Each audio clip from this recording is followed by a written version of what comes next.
بسم اللہ الرحمن الرحیم۔ معزز ناظرین السلام علیکم۔ امید کرتا ہوں کہ آپ سب خیریت سے ہوں گے۔ آج ہم آپ کو پسند کی شادی کا وظیفہ بتائیں گے۔ دوستو، پسند کی شادی میں بہت سارے مسئلے آتے ہیں، جیسا کہ کبھی لڑکی والے نہیں مانتے، کبھی لڑکے والے نہیں مانتے۔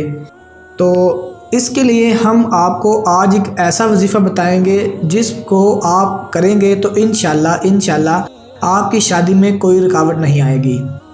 پسند کی شادی کرنا کوئی خاص مسئلہ نہیں ہے، لیکن بہت سے ممالک میں پسند کی شادی کو غلط سمجھا جاتا ہے۔ پسند کی شادی میں بہت سی مشکلاتیں آتی ہیں، جس کی وجہ سے اکثر پسند کی شادی میں ناکامی ہوتی ہے، لیکن اب ایسا نہیں ہوگا۔ ہم آپ کو وظیفہ بتائیں گے، اس پر عمل کرنے سے آپ کی پسند کی شادی ہو جائے گی اور نہ ہی آپ کی شادی میں کوئی رکاوٹ آئے گی۔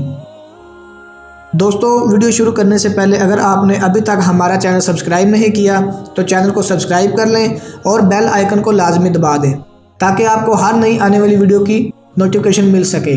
دوستو، وظیفہ یہ ہے، سب سے پہلے نماز کی پابندی کریں، باوضو رہنے کی کوشش کریں، اللہ کا اسم مبارک یا لطیفو کا ورد ہر وقت کرتے رہیں، 2 نفل حاجت ادا کریں، رات کو سونے سے پہلے 11 مرتبہ اول و آخر درود شریف پڑھیں، 41 مرتبہ سورۃ اخلاص پڑھیں۔ اس عمل کو 3 ماہ کرنا ہے، انشاءاللہ آپ کا مسئلہ حل ہو جائے گا۔ ویڈیو اچھی لگی تو ویڈیو کو لائک کریں، چینل کو سبسکرائب کریں اور دوستوں کے ساتھ شیئر کریں، اور ملتے ہیں اگلی ویڈیو میں۔ اللہ حافظ۔